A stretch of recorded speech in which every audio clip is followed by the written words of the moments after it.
Propeller Arena is a game that had just about everything going against it. The initial system it was intended for was in the process of being discontinued, and the internet service needed to play this game online, SegaNet, was only around for 11 months, although the European counterpart, Dream Arena, lasted a little bit longer. And if these things weren't enough, a tragic event right before this game's release would force Sega to cancel this title. If this game had been released, it would almost certainly have been an instant Sega classic that today, Sega nerds like myself would still be playing and talking about. I know what you're thinking, how are you even playing this game, and how comes you have what looks like a pre-release copy? Well, the disc itself was burnt from a late build of the game that was leaked onto the internet, and the artwork was printed by me. It looks pretty good and wouldn't seem out of place in any Dreamcast collection, but who cares about that? What's the game like? Propeller Arena is a mix of many games like the fast pick-up-and-play antics of Crazy Taxi, the online multiplayer madness of games like Quake 3 and Unreal Tournament, with just a slight hint of flight simulation. Other than the Crimson Skies series, there is no other game out there like Propeller Arena. Primarily, this is an online multiplayer game that you sadly could never play online, but the single-player arcade mode, along with the split-screen multiplayer and this game's trainer mode, which is the equivalent of Crazy Taxi's Crazy Box mode, all still give this game plenty of meat to it. Arcade mode consists of multiple rounds of death matches where you need to shoot down as many planes as possible within the time limit, or be the first to take down 10 planes in order to progress to the next round. Each plane has its own strengths and weaknesses, but I just stuck to the Eagle Jam plane as it seems to be the most well-rounded. Because this game is more of an arcade-style flight game than a true full-blown flight simulator, makes this a very easy to pick up and play game. The combat is fast-paced and frantic, with a surprising amount of depth to it, as you try to master the art of dogfighting.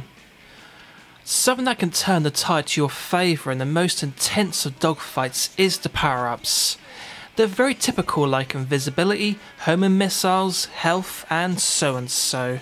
They're nothing original, but then again, if it ain't broken, don't fix it. Graphically, this game is a technical marvel and one of the best showcases of what the Dreamcast was capable of right to the end of its lifespan. The super long draw distances, along with the high polygon count and realistic lighting, all help you to immerse yourself in this rich world. And when the game is set to 60Hz, the game runs at a solid 60 frames a second. Propeller Arena has to be one of the best unreleased video games I've ever played. And what makes this game even better is that it was created at what I believe was the peak of Sega's greatness, but as great as this game is, it does still have one issue, and that is the trick system.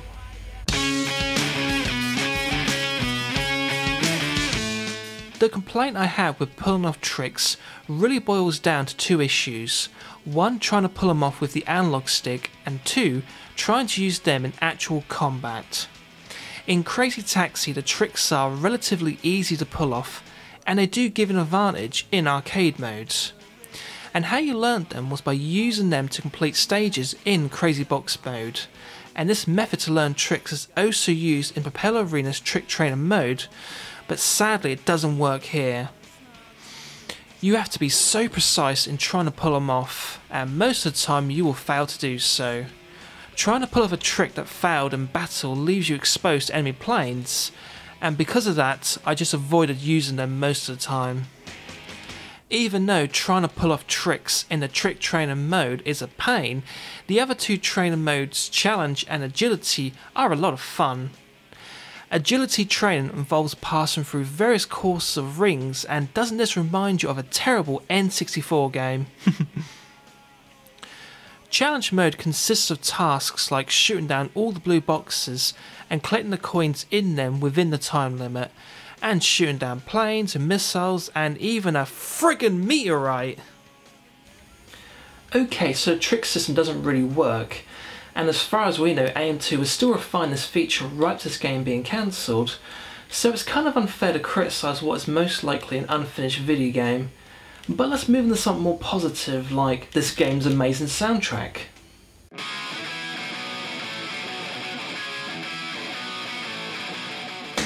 Normally in these reviews the soundtrack only gets a side mention, but not this time.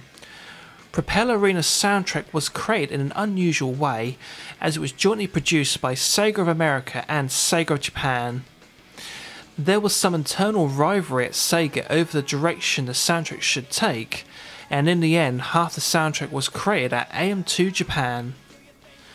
Sega of America took a slightly different approach for its half of the soundtrack by licensing music from Fat Wreck Chords. Surprisingly, the licensed American punk music mixed in with the music created at AM2 blends really well together. And because Sega didn't license a few top tunes from top bands like they did with Crazy Taxi, the soundtrack here won't be as repetitive with its expansive selection of high-octane music. The music you're hearing in this review is the in-house produced music at AM2.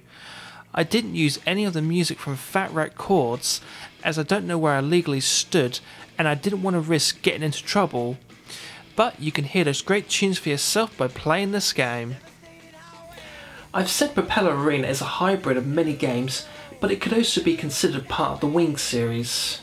Okay, what is the Wing series? The first game in this series was called Wing Wars.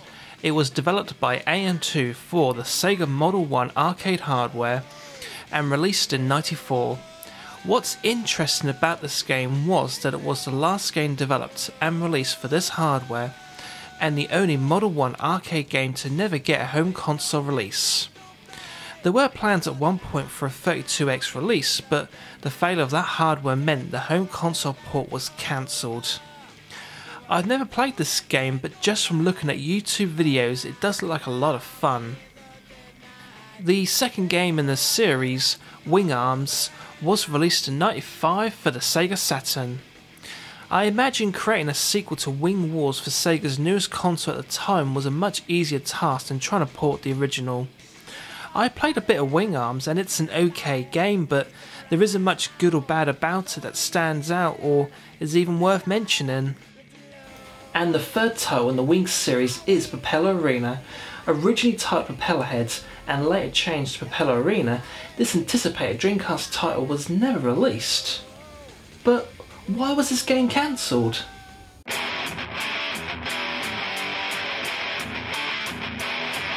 There are many reasons for this game being cancelled, but the single biggest reason was 9/11.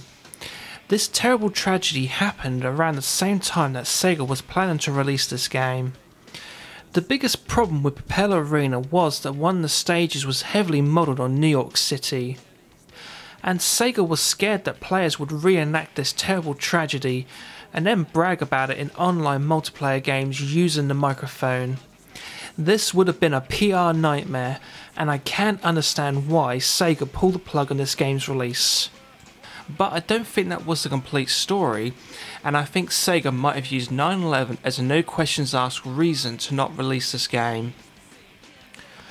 By this point the Dreamcast had already been discontinued, and all Propel Arena's release would have done was delayed the inevitable fate of the Dreamcast.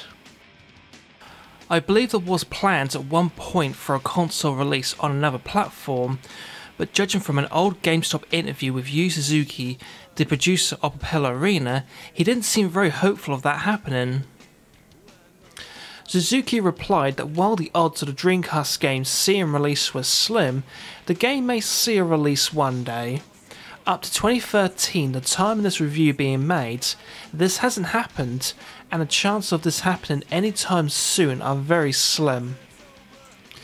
It is sad this game never got a release because it's a piece of Dreamcast history that most people never knew about or got to experience. And to top it off, the cancellation of Propel Arena also killed off the Wing series. But at least anyone with an internet connection, a disc burner, and an early model Dreamcast can still experience what would have been the last ever commercially developed Dreamcast game released outside of Japan. So, my final thoughts. Propeller Arena is an incredible game that we sadly never got due to wrong time and wrong place, and why this game didn't eventually get a release date on another system when a heater died off, we'll never know, but I'm guessing the lack of cease and desist letters from Sega over the sites that are hosting this game's disc image might be the way of quietly saying we're sorry. So for the time being at least, enjoy a free piece of Dreamcast history, and I give this game my thumb of approval. I want to thank you for watching, and I'll see you all next time.